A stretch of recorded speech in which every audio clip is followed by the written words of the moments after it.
Oi, tudo bem? Bem-vindos aqui a mais um vídeo. No vídeo de hoje eu vou explicar para vocês o que significa o termo graça de Deus usando a leitura de Romanos 3, do versículo 19 até o 26. O texto já é muito autoexplicativo, já explica certinho o que é a graça de Deus, mas eu vou fazer alguns pequenos cortes durante a leitura para poder explicar melhor para vocês como é que funciona a graça de Deus. O versículo 19 começa dizendo o seguinte: ora, nós sabemos que tudo que a lei, ou seja, a lei de Moisés, o Pentateuco, ou as leis que estão escritas nos primeiros 5 livros da Bíblia, do Antigo Testamento, o que a lei diz?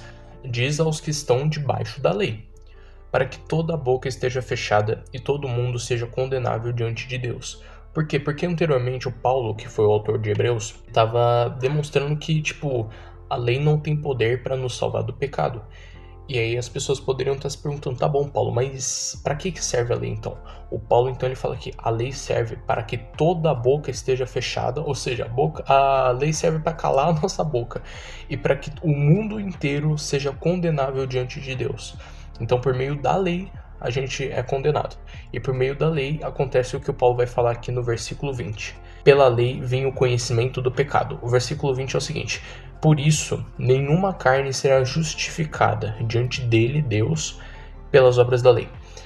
É justificada que não é por exemplo, quando você está fazendo uma prova e aparece lá, justifique sua resposta. Justificar que é tornar justo. É basicamente o Paulo falando que ninguém entra no céu, ninguém se torna puro e santo o suficiente para entrar no céu mediante as obras da lei. Então, como é que a gente pode fazer isso?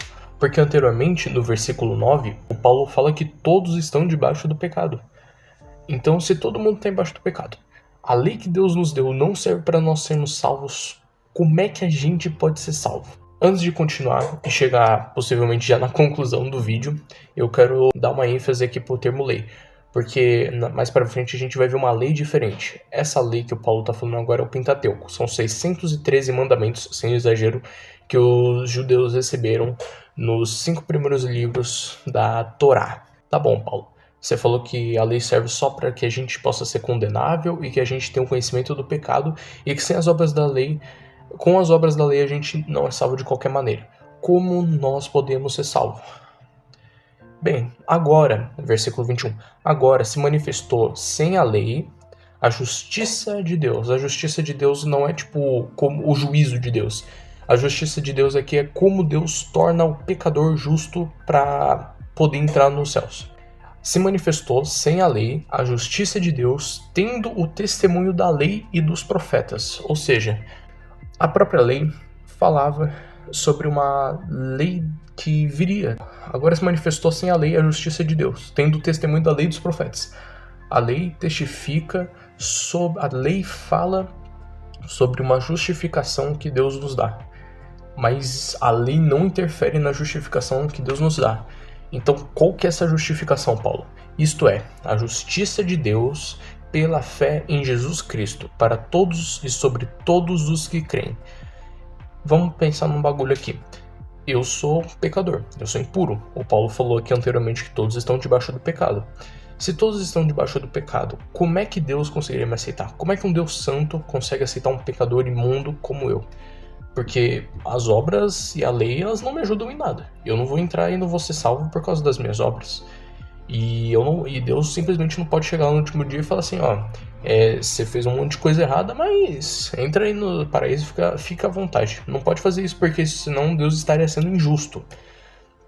Claro que ele estaria sendo piedoso comigo, mas ele não estaria cumprindo a própria justiça dele. Então ele precisava de uma maneira com que nós pudéssemos entrar no paraíso. Isto é, a justiça de Deus pela fé em Jesus Cristo, para todos e sobre todos os que creem. Perceba que é pela fé em Jesus Cristo. Jesus Cristo, Jesus, vírgula, o Cristo, Jesus ungido ou Jesus o Messias. O que acontece é que a lei da fé sempre esteve presente desde que a salvação e a própria lei dos profetas, a lei e os profetas estiveram no mundo. Porque era na fé do Messias que as pessoas eram salvas. As pessoas do Antigo Testamento eram salvas pela fé no Messias que havia de vir, enquanto nós somos salvos acreditando no Messias que já veio. Então, de qualquer maneira, em qualquer período da história, as pessoas eram salvas por meio da fé no Messias. Elas se tornavam justas, elas se tornavam santas perante o Senhor Deus por meio da fé em Jesus Cristo. E a fé em Jesus Cristo não é acreditar que ele existiu, porque até os ateus sabem disso. Você tem várias fontes históricas para a existência de Jesus Cristo. E não é, só aceitar que ele é filho de Deus, que ele é o Messias, nem nada do tipo. É você dar a sua vida por ele. Não no sentido de morrer por ele, se for preciso, é claro. Mas o sentido de você confiar nele pelo restante da sua vida. Tá bom, Paulo. Você falou que é para todos e sobre todos os que creem. Ou seja, não é só os judeus, muito menos os gentios, que eram os outros povos, que eram salvos. Eram para todos. Por que a salvação é para todos, Paulo?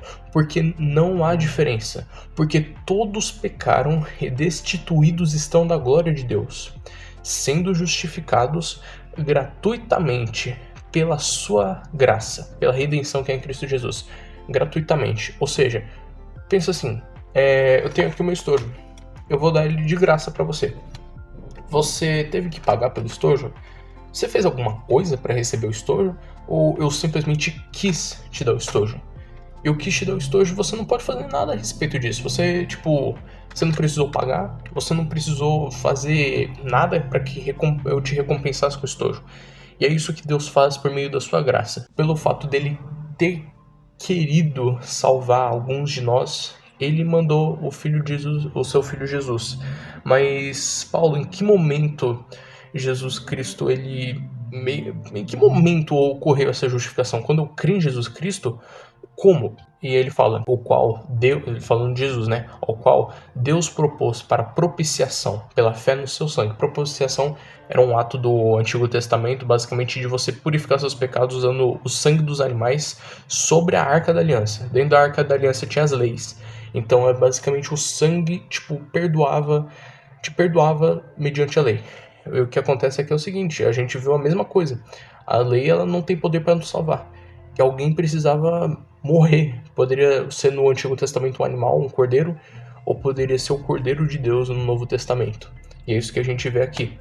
O qual Deus propôs para propiciação pela fé no seu sangue, para demonstrar a sua justiça pela remissão dos pecados dantes cometidos sobre a paciência de Deus, para a demonstração da sua justiça neste tempo presente, para que ele seja justo e justificador daquele que tem fé em Jesus Cristo. Ou seja, Deus enviou Jesus Cristo à Terra para morrer e, por meio do seu sangue, pagar pelos nossos pecados, não somente para poder nos justificar, mas para também que ele pudesse ser justo conosco, para que ele pudesse dar uma segunda opção para a gente, porque a gente não tinha mais nenhuma opção.